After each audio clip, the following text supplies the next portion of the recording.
কর্মময় জীবন এবং রাজনৈতিক জীবনকে অত্যন্ত শ্রদ্ধার সাথে স্মরণ করি এবং তার এই কর্মকাণ্ডকে আমরা সামনে এগিয়ে নেব। তার মধ্য থেকে আমরা মনে করি তাকে আজকে স্মরণ করা হবে।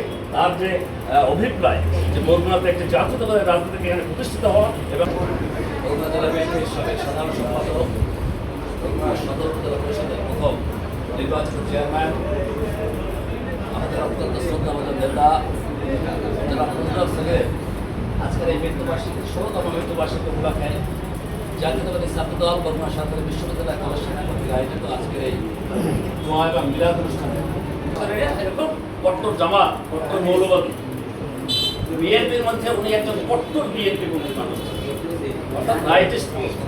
আমি বিএনপি পন্থী বটে রাইটিস্ট বলবো, যে কারণে উনি কখনো আওয়ামী লীগের সাথে কখনো উনি একমাত্র ব্যক্তি বরগুনা জেলা রাজনৈতিকভাবে বিভিন্ন সময় নেতৃত্ব দিয়েছে। সৌজন্যতা হোক, আত্মীয়তার বন্ধনে হোক, বিভিন্ন কারণে হোক, অনেকের সাথে অনেকের একটা লিয়াজ হোক, একটা স্বাভাবিক সম্পর্ক ছিল, কিন্তু একমাত্র ব্যতিক্রম ছিল ফজলুল হক, যার সাথে আওয়ামী লীগের সাথে কারো কোনো সম্পর্ক ছিল।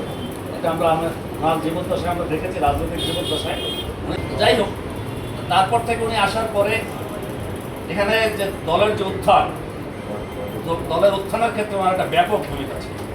কারণ এখানে এমন একটা অবস্থা এখানে বিরাজ করছিল, আপনারা জানেন যে এলাকাটা একটা আওয়ামী লীগ অধ্যুষিত এবং তৎকালীন সময় এরশাদ পতনের পরে এখানে আওয়ামী লীগের যে একটা দুর্দান্ত যে দাপট, সেই দাপটটাকে মিশিয়ে দেওয়ার জন্য, সেখানে আমাদের শক্তি প্রদর্শন করার জন্য এবং আমরা একটা নতুনভাবে এই শহরকে নিয়ন্ত্রণ নেওয়ার জন্য এবং শিক্ষাঙ্গনগুলো নিয়ন্ত্রণ নেওয়ার জন্য আমরা ব্যাপকভাবে বল প্রয়োগ করি।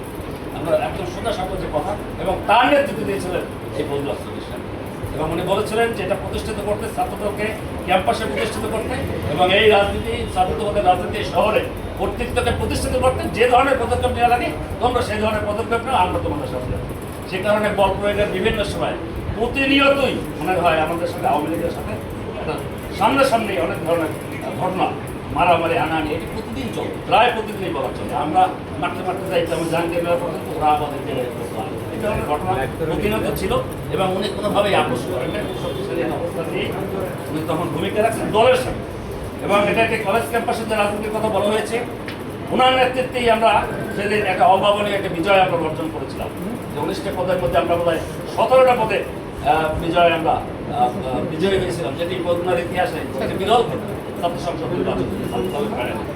তো সেই থেকে ছাত্রদল এখানে একটি শক্তিশালী অবস্থান নেয় এবং আমাদের এখানে স্থানীয় রাজনীতিতে বিএনপি তৎকালীন সময় একটি সমৃদ্ধ সংগঠন বর্তমানে প্রতিষ্ঠিত হয় এবং তৎকালীন সময় একটা চমৎকার নেতৃত্ব ছিল। যাই হোক, আমি দীর্ঘ বক্তব্য যাবো না।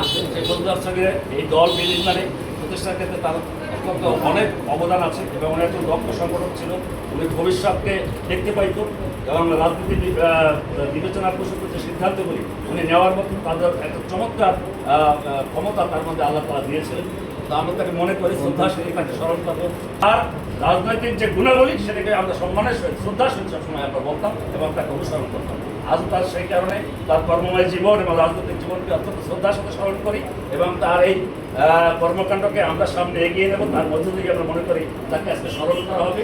তার যে অভিপ্রায় যে বরগুনাতে একটি জাতীয়তাবাদী রাজনীতিকে এখানে প্রতিষ্ঠিত হওয়া এবং একজন সাংসদ নির্বাচন থেকে শুরু করে স্থানীয় সরকার নির্বাচনগুলোতে জাতীয়তাবাদী শক্তি এখানে প্রতিষ্ঠিত হোক, সেই স্বপ্ন আমরা সকলে মিলে বাস্তবায়ন করব এবং তার হাত ধরে যে রাজনীতি এখানে প্রতিষ্ঠিত হয়েছে সেটি আরও বেগবান হবে। আজকে ছাত্র দল, যুব দল থেকে শুরু করে সকলের হাত ধরে এই প্রত্যাশা রেখে। আর এখানে উচিত ছিল যে বিএনপির নেতৃত্বেই আজকে এই অনুষ্ঠানটা হওয়া। তো যাই হোক, এটি আমাদের জন্য একটি দুর্ভাগ্যজনক। এই যারা প্রয়াত নেতৃত্ব রয়েছে তাদের ব্যাপারে যথাযথ মর্যাদার সহিত আমরা দিবসগুলি পালন করতে পারি, সেই প্রচেষ্টা আমরা অব্যাহত রাখবো ইনশাআল্লাহ। এবং আজকে যারা আয়োজন করেছে তাদেরকে আমি জাতীয়তাবাদী দল বিএনপির জয়েন্ট কমিটির পক্ষ থেকে আবার আন্তরিক অভিনন্দন দিয়ে আমি আমার বক্তব্য শেষ করছি। আল্লাহ হাফেজ। বাংলাদেশ জিন্দাবাদ। জাতীয়তাবাদী দল জিন্দাবাদ।